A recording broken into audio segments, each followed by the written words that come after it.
India में यदि हमारा प्रतिनिधित्व तो नहीं रहता है तो हमें दूसरा फ्रंट जो हमने बनाया है उसके माध्यम से हम अपनी आवाज़ उठाएंगे। हमारी मांग यह है कि ओबीसी को 100% के हिसाब से, यानी कि जितनी भी संख्या है उसके हिसाब से प्रतिनिधित्व मिले। कि हमारे देश की जनता स्वाभिमानी जनता है, ये किसी का मुफ्त में अनाज नहीं चाहती। ये तो एक व्यवस्था है जो आपने पैदा कर रखी है। आरक्षण दिया और 63% वर्ग है तो ओबीसी वर्ग का इस हिसाब से 20% हिस्सा बैठता है, तो 20% महिलाओं का आरक्षण ओबीसी का होना चाहिए। सिंह साहब गांधीवादी नीति के आदमी हैं, दूसरे महात्मा गांधी हैं, तो इनकी नीति से जहाँ तक कामयाब होगी ही होगी। लेकिन उसके बाद हमारी अम्बेडकर नीति भी जो है, उनके लिए हमारे राष्ट्रीय महासचिव हैं और हम भी सुभाष चंद्र बोस वाली नीति पे हम चल रहे हैं। तीनों चीजें एक साथ लेके चले गए तो सफलता जरूर मिलेगी।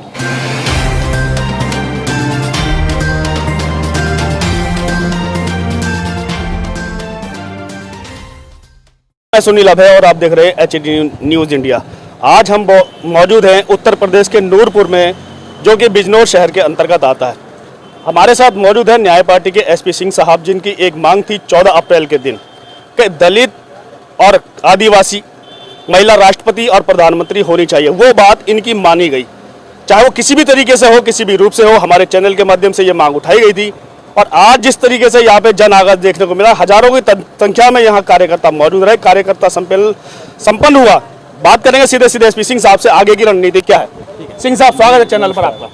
देखिए, हम यहाँ पर जो एक सभा कर रहे हैं बिजनौर जिले के ग्राम सैदपुर में, यहाँ पर काफ़ी संख्या में ग्रामीण आए हुए हैं और सबकी मांग यही है कि इनका प्रतिनिधित्व जो लोकसभा विधानसभा में होना चाहिए वो नहीं है, उसी अनुपात के हिसाब से।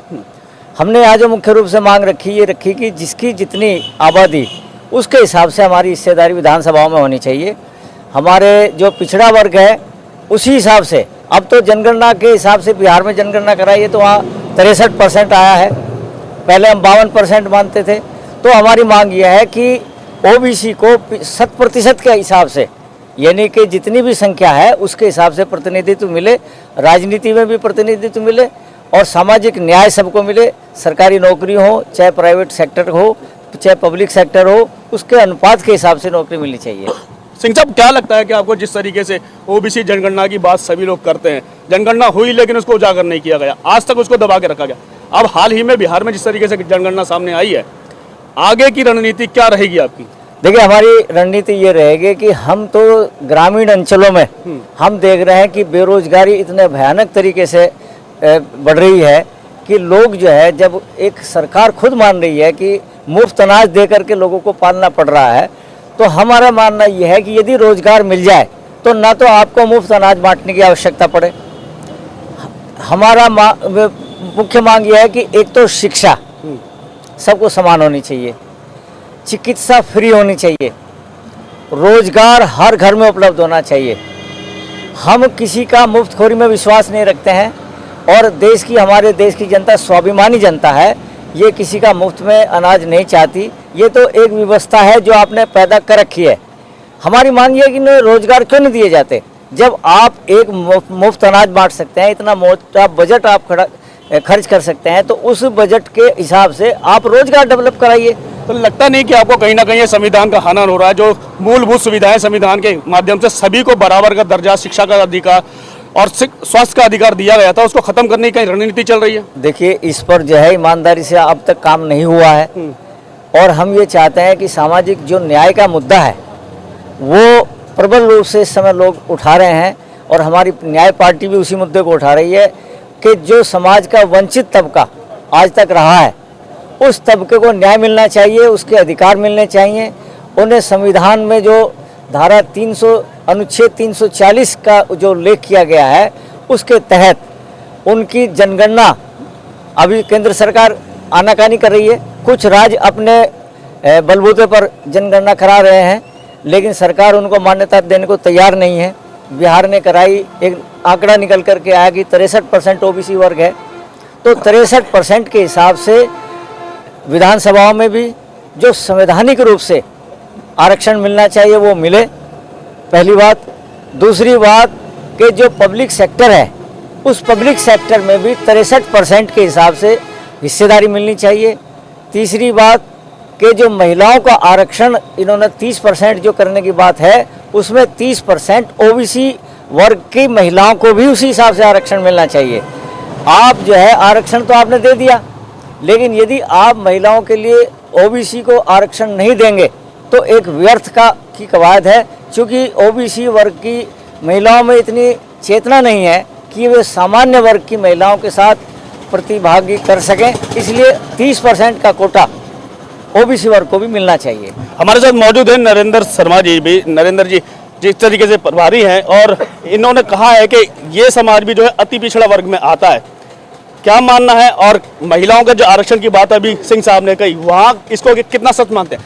स्वागत है। देखिए, हमारे एसपी सिंह साहब ने जो बात की महिलाओं के आरक्षण के बारे में, बिल्कुल सही बात कही।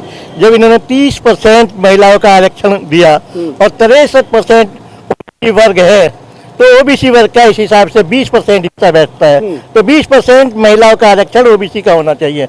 जिस तरीके से जनगणना कहे या ये ये कहें कि अलग अलग संगठन, अलग अलग दल बन करके अलग अलग मांगे जो की जा रही हैं, क्या एकजुटता होती हुई दिखाई देती है? क्या देखिए, अलग अलग ये इस तरीके से एकजुट होकर के मांग करेंगे? एकजुटता तो आनी मुश्किल है, लेकिन हमारी जो न्याय पार्टी है वो जैसे न्याय का काम ही करेगी, न्याय के साथ है, न्याय ही करेगी।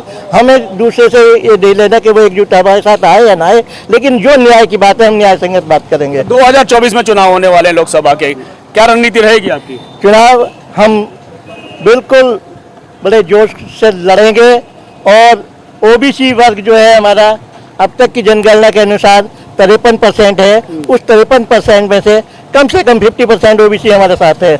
हम उसको लेकर चुनाव जरूर लड़ेंगे। सिंह साहब, ओबीसी की बात सब करते हैं, चाहे वो अखिलेश जी हो, चाहे वो बिहार में नीतीश जी हो, एकजुटता नजर क्यों नहीं आती? कारण क्या? देखिए, ये आपको जो दिखाई पड़ रहा है अलग अलग से आवाज उठाई जाना, इसका मतलब यह है, इसका अर्थ यह है कि सब जगह से ये आवाज उठ रही है, सब जागरूक हैं। और ये जो अलग अलग से आवाज उठ रही है, इसे अलग से नहीं माना जाना चाहिए।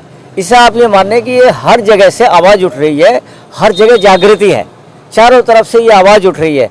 अब वो आवाज समय आने पर एक आवाज के रूप में आपके सामने आ जाएगी। और ये जो 60% 63% का जो किस्सा है, ये 63% लोग जो है ओबीसी का हक लेकर के रहेंगे। और ओबीसी में जो चेतना है, देखिए होना ही चाहिए। जिस तबके को आज तक न्याय नहीं मिला है, हमारा संविधान भी कहता है, बराबरी का अधिकार भी देता है, वोट के अधिकार भी हमको मिले हैं। तो फिर जब वोट के अधिकार को मिले हैं हमें, तो जो जितनी हमारी हिस्सेदारी है तो उसके हिसाब से हमारी जो है संवैधानिक रूप से हमें भागीदारी क्यों नहीं है? तो एक सवाल यहाँ पर यह भी उठता है कि जिस तरीके से एनडीए में कई दल हैं, इसके बाद इंडिया बनाया गया और अब थर्ड फ्रंट आप बना रहे हैं भारत के रूप में, जिसके मुखिया भी आप हैं। आखिर ये बनाने की वजह क्या है? वजह यह है कि हम ये देख रहे हैं कि यदि देखिए फ्रंट के नाम पर हमारा मानना यह है कि जैसे इंडिया फ्रंट बना, इंडिया में यदि हमारा प्रतिनिधित्व तो नहीं रहता है, तो हमें दूसरा फ्रंट जो हमने बनाया है उसके माध्यम से हम अपनी आवाज़ उठाएंगे। मान लीजिए कौन सी पार्टियां, कौन से दल शामिल इसमें बहुत सारी पार्टियां शामिल हैं। और जो चेतना है आई है, इसके माध्यम से ओबीसी वर्ग में हम उसका एक तरीके से प्रतिनिधित्व कर रहे हैं, उनकी आवाज़ को उठा रहे हैं, 63% की बात को आगे बढ़ा रहे हैं। हम किसी के विरोध में नहीं है। कोई ये ना समझे कि भाई हम 27% के विरोध में हैं या हम कि बाकी के विरोध में हैं। हम केवल जिन लोगों को आज तक अधिकार नहीं मिले हैं, लड़ाई उनकी लड़नी है। 2024 में नजदीक है चुनाव, 5-6 महीने बाद ही चुनाव होने जा रहे हैं। हाँ। आपका जो भारत है, गठबंधन जिसे कह रहे हैं, कितने सीटों पर चुनाव लड़ने जा रहा है? 500 सीटों पर चुनाव लड़ेगा, लगभग 500 सीटों पर चुनाव लड़ेगा। सुनिश्चित करते हैं। देखिए, हम तो हर सीट को जीत मान करके चल रहे हैं। हम तो बिल्कुल हम पूरी उम्मीद के साथ लड़ रहे हैं। जो आप ये यहाँ देख रहे हैं लोगों को, जो ये निर्बल कमजोर वर्ग के लोग आपको यहाँ खड़े दिखाई पड़ रहे हैं, इनके अंदर चेतना है, इनके अपने अधिकार लेने के लिए इनकी जद्दोजहद है और ये अपने अधिकार लेने के लिए जाग गए हैं।